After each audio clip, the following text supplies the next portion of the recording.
Hey everyone, welcome back. Today I got a quick video because I'm in the middle of a couple of really big projects that I think you're really going to enjoy. And also we got that sweet sound of my brand new microphone that I'm excited that this is the first video that I'll be using it on. So hopefully my sound quality will be a little better.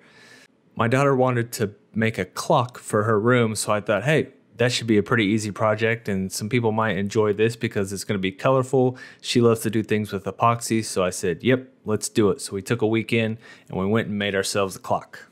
And I know that one of the first things you're going to say is, oh my God, we're using this big giant laser and all these tools to build this clock, but I'm telling you, you could just as easily make this with a scroll saw, a jigsaw, or anything to cut a clock out. It's super easy to make, and you can make these really quick. You don't have to use epoxy, but again, I'm just showing this because this is what my daughter wanted to make. She picked out the colors, so that's why we went this route.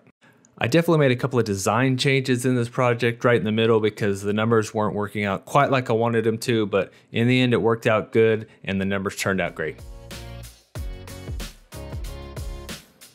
So this is how we put it all together.